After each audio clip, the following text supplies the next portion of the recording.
Seguimos en Radar debatiendo sobre la conveniencia o no de los decretos ejecutivos 167 y 168, mediante los cuales se regula a indocumentados en el país. Le preguntaba a Alejandro sobre la posición de la Cámara de Comercio. Mucha de esta migración debería responder a las necesidades de empleo del país, pero como dice la licenciada Araúz, sin desplazar mano de obra panameña.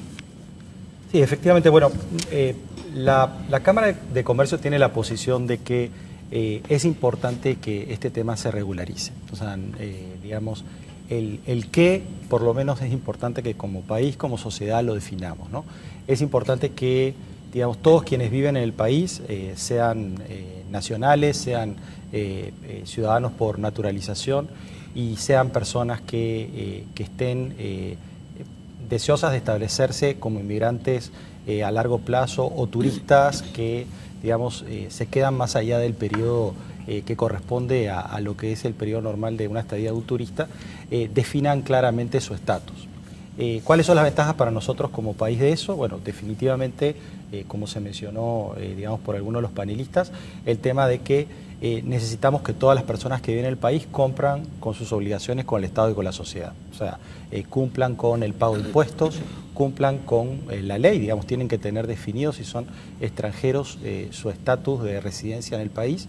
Y además, bueno, obviamente muchos de esos ciudadanos acuden a servicios públicos del Estado, o esos residentes o personas que están en el país acuden, digamos, a servicios públicos que presta el Estado, escuelas públicas, usan nuestras calles, usan nuestros servicios de agua, de alcantarillado, los servicios de centros de salud, y todo eso le cuesta al Estado y le cuesta a la sociedad. Entonces es importante que esas personas que no son nacidos en Panamá o no son naturalizados contribuyan con su cuota aparte, digamos, y haya como una compensación hacia el Estado panameño y la sociedad panameña por los servicios que le ofrecen. Entonces, la Cámara de Comercio sí apoya mucho el tema de que haya una regularización de todas las personas que estén en el país y, como les digo, digamos, pensamos que es siempre un paso positivo el que se ataque ese problema, digamos. El cómo se ataca ese problema, bueno, de repente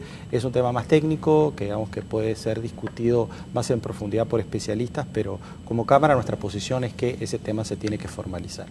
El segundo tema que sí como sociedad también tenemos que ver, y lo plantearon también varios panelistas, es el tipo de migrante, el perfil de migrante que como sociedad deseamos. ¿Cómo identificamos cuáles son las áreas donde necesitamos migrantes? Porque es verdad, ninguna sociedad tiene todo el abanico de talentos requeridos. O sea, por ejemplo, cuando nosotros nacimos como república, una especialidad que no teníamos en el país eran los linotipistas, por ejemplo. Los primeros periódicos del país tuvieron que traer gente, sobre todo de Alemania, que eran como los más reconocidos de la época, y por ejemplo en La Estrella de Panamá el primer linotipista fue alemán, digamos, ¿no? Entonces hay así, a lo largo de nuestra historia van apareciendo profesiones nuevas en el mundo, y hasta que nosotros desarrollamos nuestra capacidad interna a través de las universidades, de las escuelas, los centros de formación técnica que tenemos en el país, muchas veces tenemos que incorporar talento de afuera o enviar panameños a estudiar afuera. Alejandro, eso está regulado en el Código de Trabajo de Panamá, donde habla de las especialidades y habla de un tope de 10%. Que no, o sea,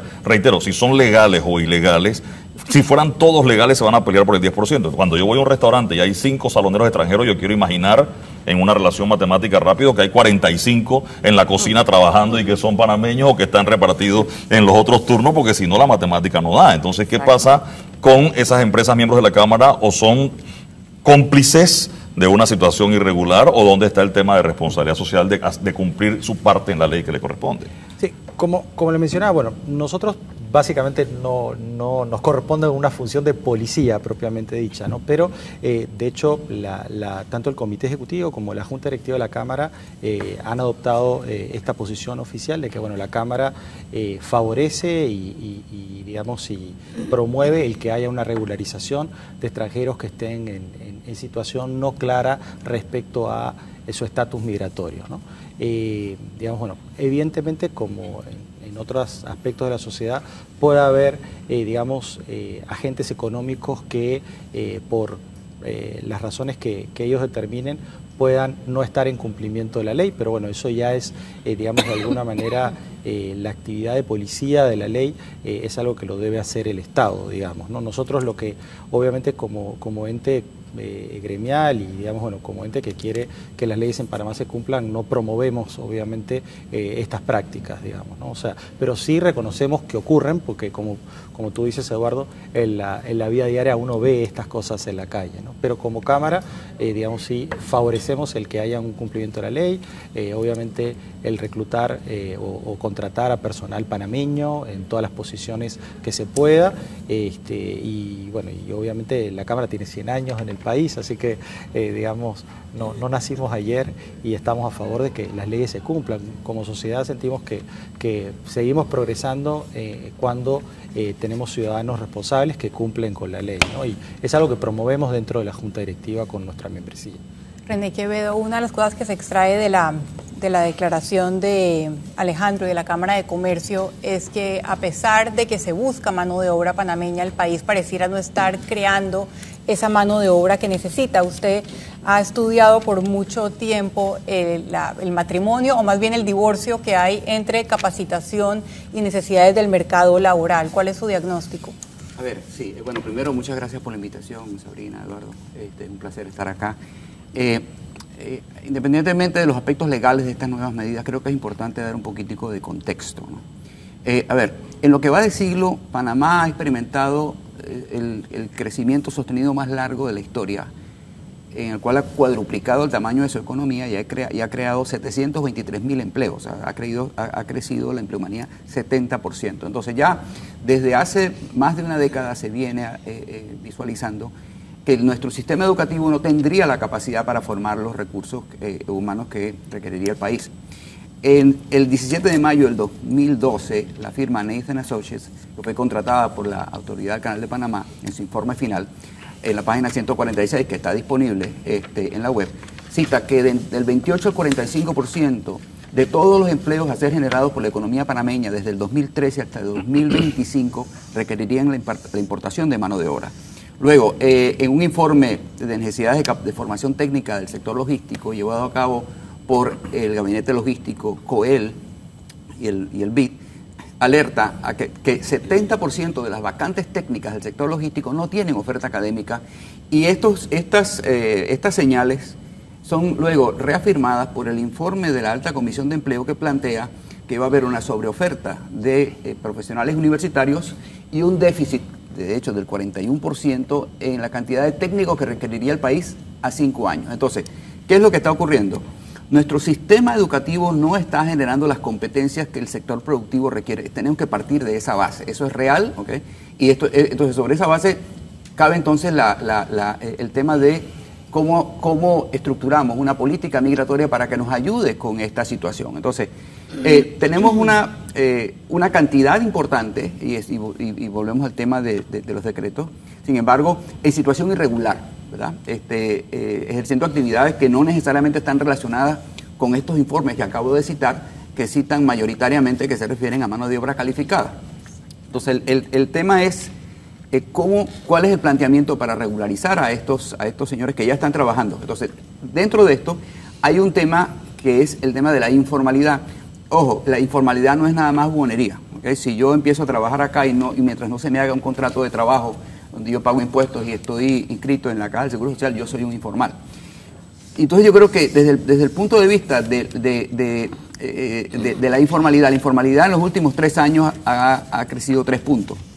1 de cada 2 nuevos empleos que se ha venido generando en los últimos 3 años es informal. Entonces, desde esa perspectiva, la idea de que estos extranjeros que ya están trabajando comiencen a pagar sus impuestos y se inscriban en el Seguro Social tiene sentido. Ahora bien, sí hace falta realmente revisar los criterios para la futura importación de mano de obra. ¿Por qué?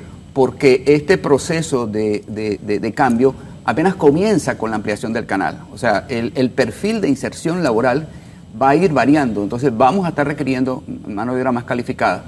El gobierno está apostando por la formación técnica muy orientada a jóvenes Se acaba de anunciar la construcción del Instituto Técnico Superior del Este, del ITSE, que apunta en esa dirección. Es también una preocupación del sector privado, se está trabajando mucho en el tema de la formación técnica y ese es el camino. Entonces, sin embargo, tenemos que hacer definitivamente, debe haber una política.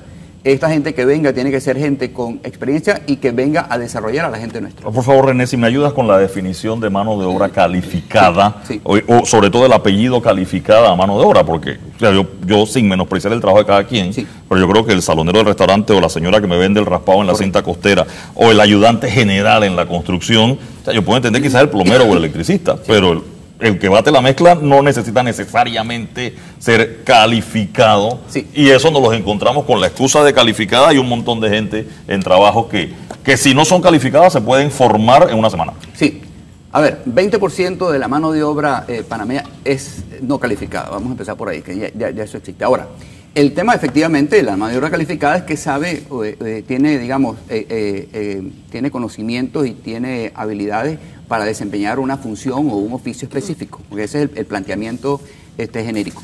Ahora, el tema está en que nosotros, y escuché la expresión de que estamos importando pobres, ¿okay? Gente no calificada. Yo creo que es ahí donde tenemos el tema, ¿no?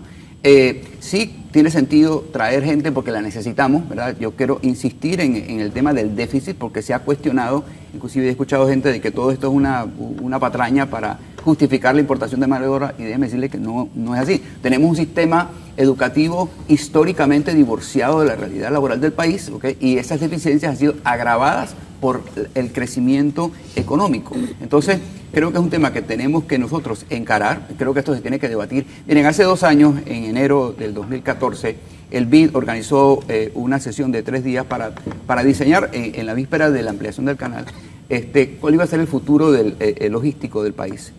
Y uno de los temas que se habló es que tenemos que hablar, el tema de la migración laboral se tiene que poner sobre el tapete. Y la idea es que se discutiera, se definieran políticas, etcétera, etcétera, porque de lo contrario entonces vamos a estar evaluando temas puntuales, vamos a estar tratando de dar soluciones coyunturales a problemas estructurales. Este es un tema que se tiene que hablar. Yo, por mi parte, el tema de regularizar y que los que están en situación irregular paguen el seguro social y paguen sus impuestos, me hace sentido. Bueno, se nos acabó justo el tiempo de este bloque y hay varias otras preguntas que aún no hemos hecho sobre, por ejemplo, la recaudación que esto implica para el Estado y también lo que algunos dicen, la pérdida del negocio que implica para abogados. Siempre en toda cuestión hay dinero de por medio, Eduardo. Usted quédese aquí en Radar, seguimos hablando de política migratoria.